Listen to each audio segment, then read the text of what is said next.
d'ASMR. Je vous retrouve pour une nouvelle vidéo mode carrière. Je vous avais proposé 4 clubs sur Instagram. On avait du coup Newcastle, Monaco, qui est-ce qu'on avait d'autre? On avait Francfort si je me trompe pas. Et je crois que globalement c'était tout. Enfin il y en avait un autre mais là ça me dit rien. Donc vous aviez choisi quand même à la plus grande majorité Monaco. Je peux comprendre. Donc on va du coup être sur une petite carrière manager. Je suis content de vous faire cette vidéo. Avant que la vidéo commence, n'hésitez pas à liker et à vous abonner si la vidéo vous plaît. Parce que vous avez remarqué, je me suis enlevé la petite moustache là. Je sais pas si ça fait mieux ou si ça fait moins bien. Je me disais j'avais envie de l'enlever. On va pouvoir commencer du coup avec cette carrière. Alors, je vais expliquer un petit peu pourquoi reprendre Monaco. Je pense que vous l'aviez vu un petit peu début de saison pour ceux qui suivaient le foot. Monaco avait donc changé de coach. Le début de saison était très très compliqué avec quand même des joueurs qui sont supposément sur le papier être bons. On avait Jansu Fati, on avait des joueurs quand même qui étaient supposés être prometteurs arriver au club et faire un petit peu augmenter la dimension. Le fait est qu'il y a eu vraiment des très mauvais résultats. Monaco ils étaient 7ème en Ligue 1, même peut-être pire, peut-être mieux, je sais plus. Là je crois qu'ils sont un petit peu remontés mais ça reste pas foufou si je me trompe pas.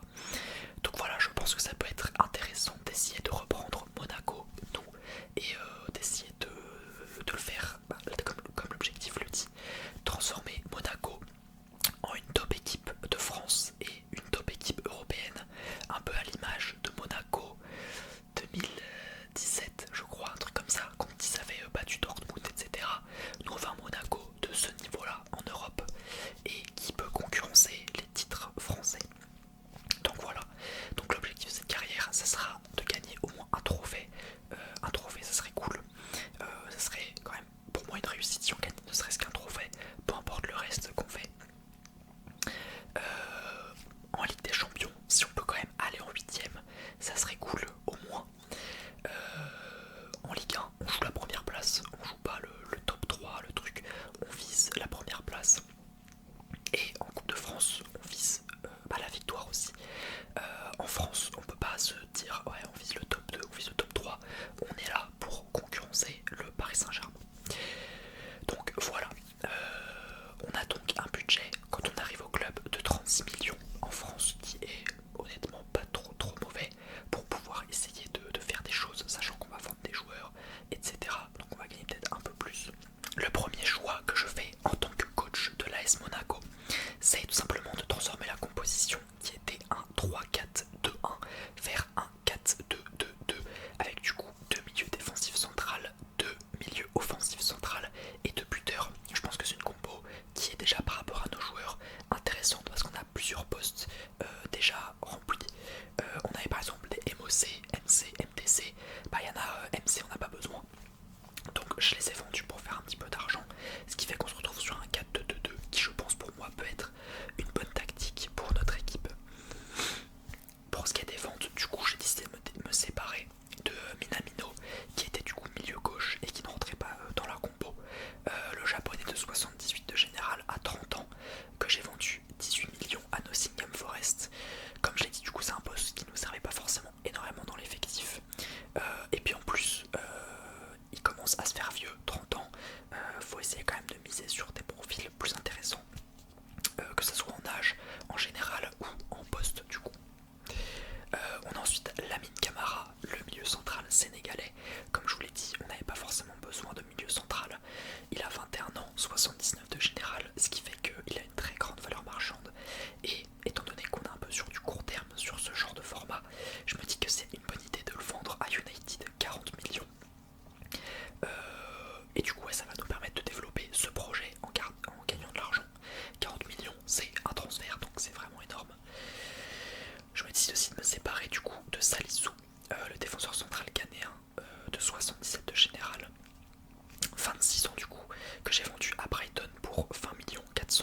aussi un général similaire et j'ai préféré donner la chance à une jeune pépite qui a le même général que lui. Enfin, dans nos ventes, nous aurons Tessé, le défenseur droit néerlandais de 77 de général, 26 ans, que j'ai vendu au Galatasaray à 18,5 millions. Pourquoi je l'ai vendu? Parce qu'il y a un joueur qui est plus jeune que lui dans l'équipe, au même poste, avec le même général.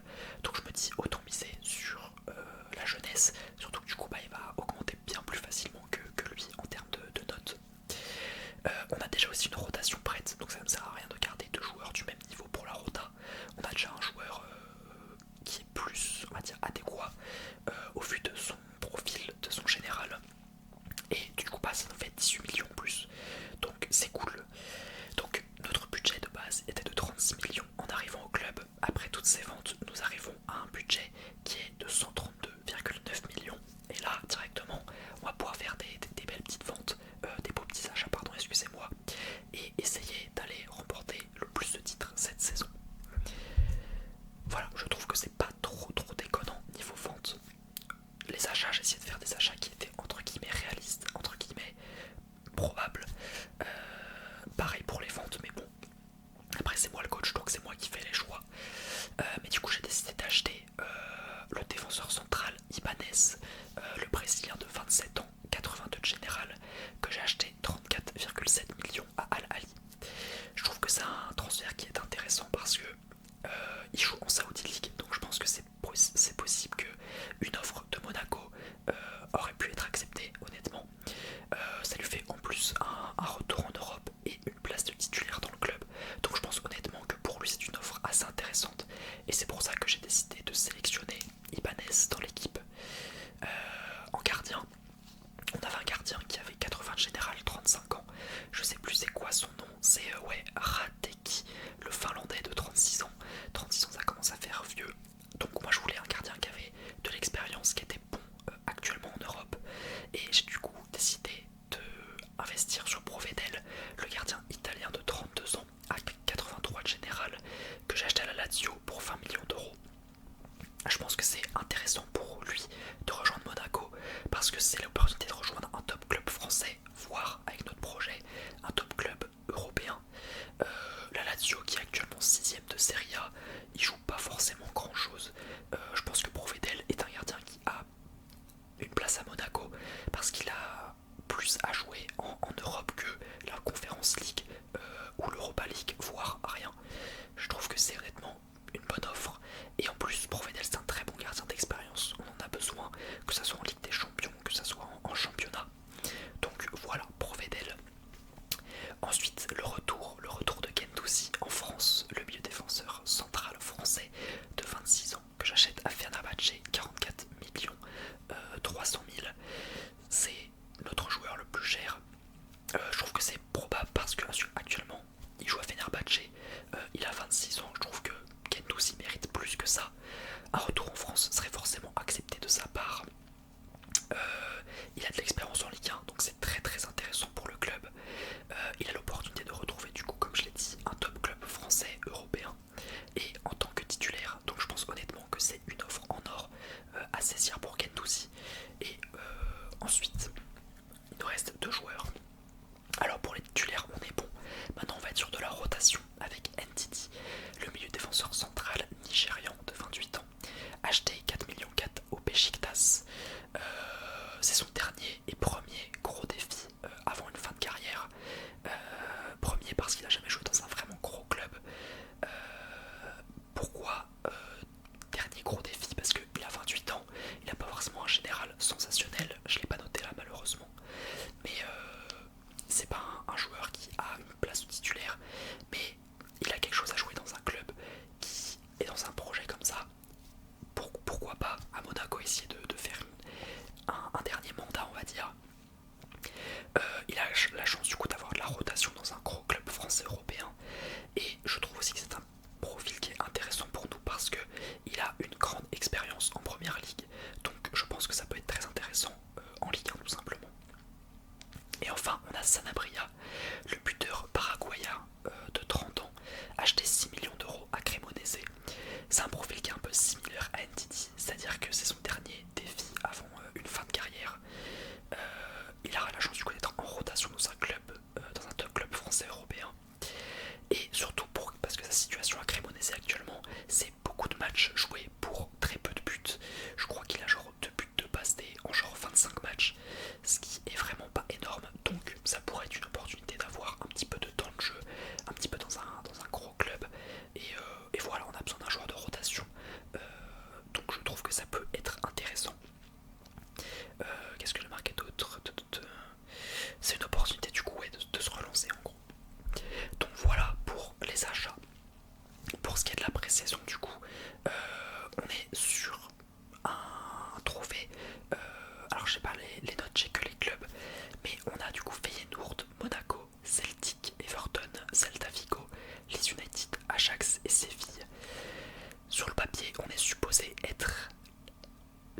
la meilleure équipe, je dirais. Le fait est qu'on finit du coup à la deuxième place avec 2 nuls, une victoire, ce qui n'est pas forcément mauvais, étant donné qu'on a fait la pré-saison sans les joueurs que je vous ai dit qu'on a achetés, parce que ça tombait mal niveau achat, etc. Il fallait que j'observe les joueurs, donc du coup j'ai fait la pré-saison sans les joueurs que je vous ai cités avant. Donc je trouve que deuxième, c'est pas forcément mauvais comme résultat. Donc voilà du coup l'équipe type qui va se développer durant la saison en Ligue 1 en Europe. On a donc Pires et Balogun, le duo de buteurs. On a Akliouche Golovin que je trouve très très intéressant. Les deux MOC qui sont un petit peu... Akliouche très très fort, Golovin aussi qui peut aider. Je trouve que je préfère le duo Golovin-Akliouche en MOC que le duo Balogun-Pires. On a une très très belle, un très très beau milieu, milieu défensif central, avec tout simplement Zakaria en capitaine et Gendouzi qui va très bien gérer le milieu de terrain à mon avis. On a en latéral du coup Caio Henrique et Van der Son. Bon, 77 de général, c'est ok. Et on a Thilo Kehrer avec Ibanez en charnière, suivi de Provedel derrière. Je trouve honnêtement que l'équipe a quand même pas mal de gueule. Alors, c'est que la première saison, donc évidemment, c'est pas non plus sensationnel, on s'attend pas à des trucs de ouf. Mais je trouve que j'ai quand même bien géré quand même ce mercato. On a du coup Ndidi, Pogba, Ansu Fati, Sanabria, Ouattara, Mawissa, Thiers et Radeki en rotation et en remplaçant. Je trouve honnêtement que le 11 type a de la gueule. Bah, il a beau avoir de la gueule, malheureusement en Ligue des Champions, on fait top 30, 30 sur 36, ce qui est vraiment une perf misérable. Je suis vraiment déçu, je pensais qu'on pourrait faire mieux. On finit du coup 30ème avec le Benfica en dessous de nous, Ajax, Galate, Prague, Atlético, Chelsea, Newcastle au-dessus. On fait une victoire, 3 nuls, 4 défaites. On a marqué 10 buts, on en a encaissé 13 et on a fait que 6 points du coup. Je trouve vraiment ça dommage, je visais vraiment au moins les barrages. Quand on voit que l'objectif c'est d'arriver en 8ème, moi je pensais au moins qu'on arriverait même dernier au barrage, au moins arriver à cet endroit là. Bon, le fait est que Ligue des Champions, peut-être que l'équipe n'était pas assez prête à la mi-saison du coup, au vu de ses résultats. On avait du coup Mika Pires, le BU anglais de 67 de général de 23 ans, qui n'arrivait pas forcément à bien planter, à bien se sentir dans l'équipe. Il a donc demandé à la mi-saison de partir du club. J'ai donc vendu à Brighton pour 42 millions d'euros, ce qui nous a laissé un petit peu d'argent pour retrouver un BE, pour le remplacer tout simplement. Et j'ai opté pour du coup Quinones, un BU mexicain de 81 de général, 28 ans, acheté 35 millions d'euros à Al Qadsiya, encore un joueur de Saudi League. C'est pour ça que je me dis que une offre du genre pour lui, ça pourrait être intéressant. En plus, il est plutôt en forme en Saudi League, donc c'est un joueur qui est intéressant pour nous. Il est actuellement à 26 buts en 24 matchs, et ça serait le premier gros défi avant sa fin de carrière.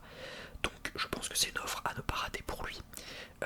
Et du coup il a l'opportunité d'obtenir une place dans un top club.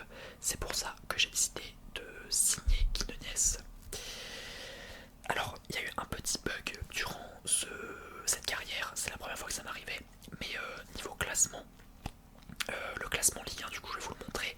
C'est la dernière image que j'ai du classement Ligue 1. Alors je sais pas on finit à combien de points. Tout ce que je sais qu'on finit deuxième. Il y a eu un bug, je ne pouvais plus ouvrir le classement, il avait disparu.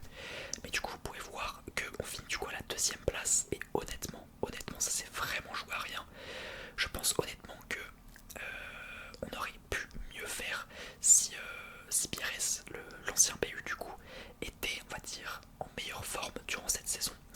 On finit du coup en dessous le PSG à 59 points, Nice 53 points en dessous, l'OM 49 points et le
n'hésitez pas à liker